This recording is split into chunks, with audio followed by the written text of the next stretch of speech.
So this is going to be a big one. I'm going to try and keep it short, but the book I just read it's pretty good. Why students resist learning. It's a huge topic, and there are just dozens of notes that I took all throughout the 10 chapters of this book. It's not dense, it's just everything, every story, every idea, all of the breakdowns of every chapter, of all of the different concepts, all of them are important. So it was hard to just go through and just say, okay, all of this is kind of talking about this one idea, because they're all interconnected. It's really big. So the reason why I really wanted to get to this book, I met this professor, Anton Tolman, at a conference recently, giving a presentation on the trans-theoretical model for change. Now, it's a big fancy phrase, but it's a really important concept, especially when it comes to education. So I'm going to go through as many of these as I can. I'm going to try and keep this under 10 minutes. But let's jump in. Practical model for understanding and helping students. All of these professors, they work in the post-secondary, and so I want to make sure that I mention the idea that as somebody who's focused on K-12 education, connecting these ideas to the K-12 system is going to be definitely the challenge I'm most interested in addressing. But chapter 1, one of the first things I noted was that they say one common error that we make as educators when discussing student resistance is to assume that resistance is a student behavior. Although there is some truth to this, the students are the ones who are manifesting resistant behavior. The etiology of resistance is more complex. As we will demonstrate in the coming chapters, student resistance is the outcome of result of a confluence of forces, including institutional context, attitudes and behaviors, reactions to student behaviors, and powerful forces that drive and shape student expectations and reactions. That really gets at the whole model that this book is revolved around, all right? And that's where we get into the integrated model of student resistance, all right? Just within the first chapter here, they really explain to you how this whole book's going to be formatted around this model, and they even have a picture of the model, and you can look this up on the internet. It's not a secret, but the book does a great job of explaining all of the different pieces. There's 5 pieces in particular. These 2 pieces are the environment, these 2 pieces are the individual, and the interplay of all of those pieces is where all of that resistance comes from. So the idea here is that moving one piece or changing one piece or addressing the metacognition is going to impact all other pieces, and the more pieces that you address simultaneously, the more progress in reducing resistance that you're going to see. So I like that. And my favorite part about this is that it's organized in a way that the individual that improves metacognition, the individual that sees changes in their cognitive development, and it's funny because their own self-awareness of their own cognitive development is metacognition. So that individual, those 2 pieces, playing alongside what is created in the environment and their experiences and all of the external environmental forces, all of it plays into this. So I love that idea. And if that's enough for you to go out and buy this book and really dig into this, you know, I'm looking at this clock here and it says 5 minutes. If that's enough for you to go buy this book and really dig in, please do so. But chapter 2 it digs into specific stories of student perspectives with regards to this model. Great stories, well crafted, and sort of tailored to the needs here. Chapter 3, I love this phrase, our students are not us. So that separation of recognizing that our perspectives are different than our student perspectives, and recognizing how to address those differences is really important. It's huge to addressing resistance. You have student contributions to tension in relationships. They look at that.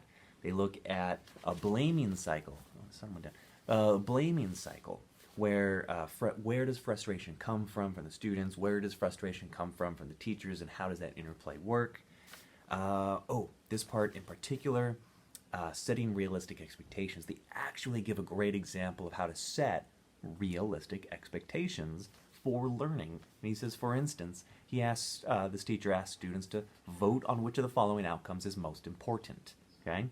Acquiring factual knowledge, learning how to use knowledge in new situations, or developing skills to continue learning after college. He has this conversation with his students, and that drives the motivation in his class to focus on the learning strategies that are going to achieve the goals the students want, right?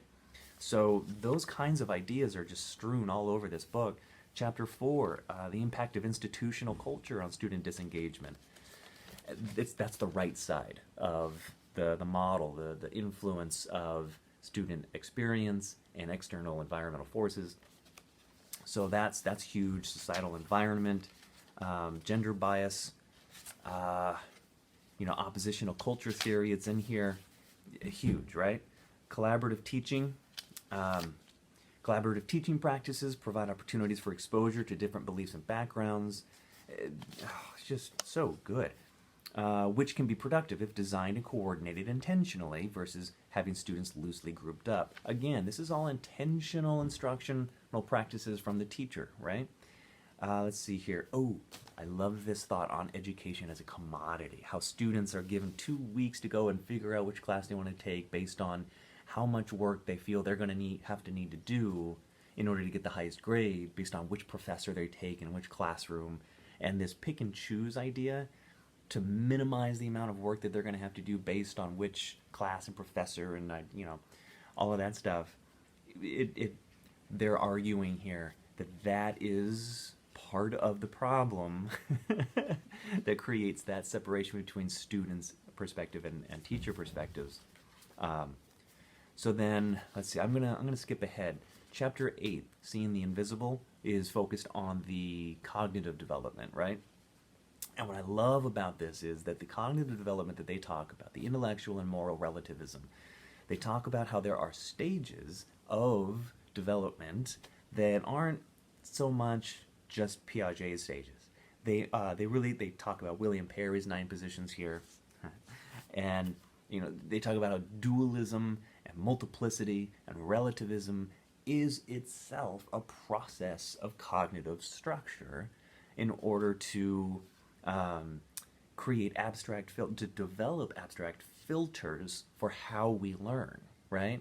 So if you are entering college as freshmen and you're saying that's very common for them to enter college with this dualistic approach, this mindset that there's a right way and a wrong way, I think K-12 teachers are training that into them, and that's why professors are having to retrain students to think outside of that model and really introduce them to multiplicitous perspectives and viewpoints where there could be more than one answers, and they have to be careful about the subjectivity in which teachers and professors are grading them, and vice versa, until they get to the point where approach towards relativism, where knowledge is contextual, is balanced between both the teacher and the student, and then conversations can get beyond just the evidence I need is the evidence you need to write, and I'll give you an A for it, and then we move on.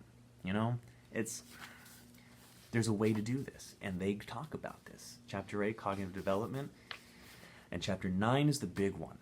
And I know I'm at my 10-minute mark, so I'm just going to say Chapter 9 is really, it's excellent. This is where they get into metacognition.